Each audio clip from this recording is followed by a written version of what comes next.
谢谢，祝您旅途愉快。谢谢，这偏丢脸的。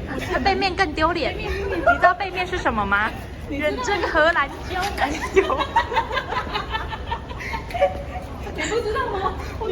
好丢脸啊！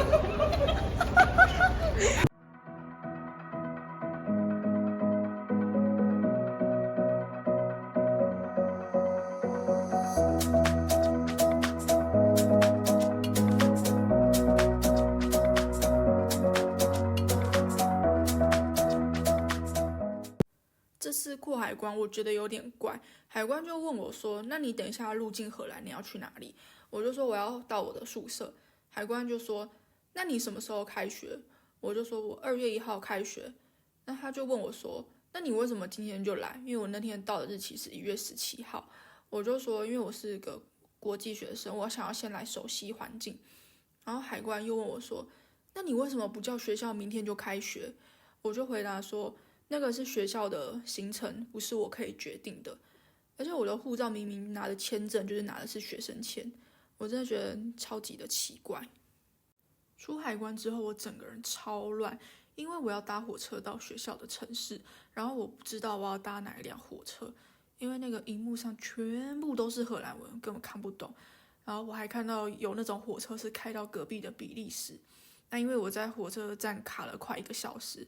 然后我觉得，如果我再不主动去问，可能到天黑我也到不了宿舍，所以我就硬着头皮去问工作人员。然后他就开火车的 app 给我看，然后跟我说你要搭什么车。后来我就把那个画面拍下来。从火车下来之后，我就坐公车到宿舍，但因为我下车领按的不够大力，最后就是再多坐1站。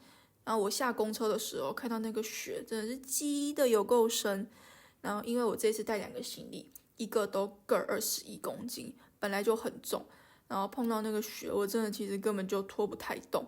然后这个时候就有一个荷兰阿伯经过我，然后因为他英文说的其实没有那么流利，所以我也听不太懂。然后后来他就准备要走了，然后这个时候我就再多问，就是说，请问你是不是想要帮我？他就说对，我就跟他说我从这边走到宿舍大概要10到15分钟。他就说 OK 啊，没问题。然后我就问他说他是住这边吗？他就说没有，他就是从别的地方走路过来，然后听演讲。我就跟他说我从台湾来，然后阿北就说Formosa。我就说那你有去过台湾吗？然后阿北就说他没有去过任何一个亚洲国家，但是因为他有读历史，所以他知道这个地方。然后阿北也蛮厉害的，他就说你们国家是不是有在制造那个晶片？然后他就说出4个字母 TSMC。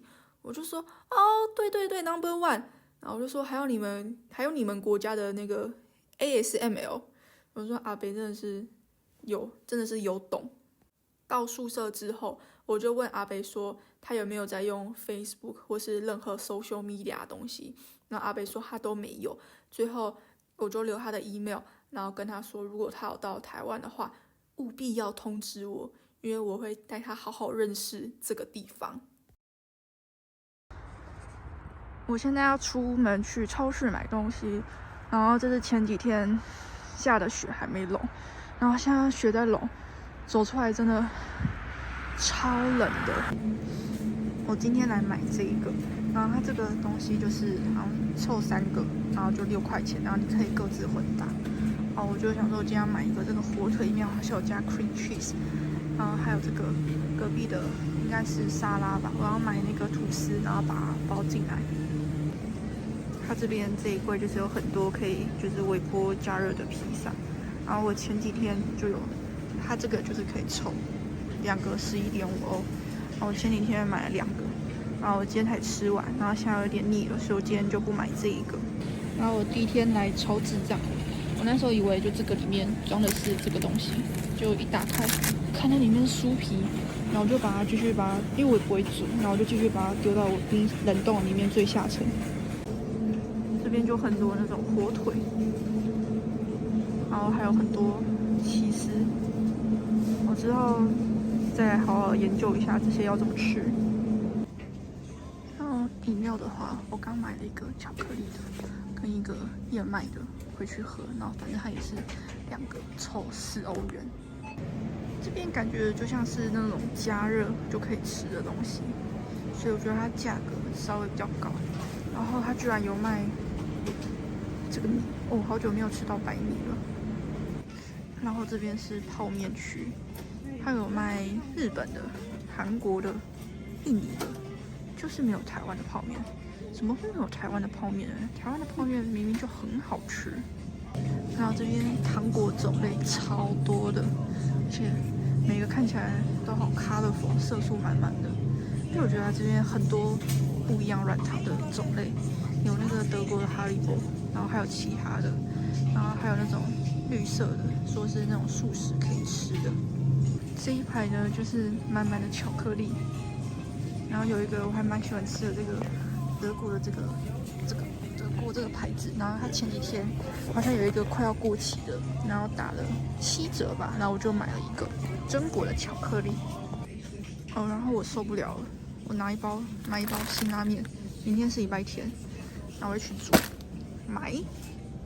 这个就是我宿舍附近的超市，所以我比较常来的是买这一家。然后这家算是超市里面品质比较好，所以它价格会稍微比较高，可是东西其实都蛮新鲜的。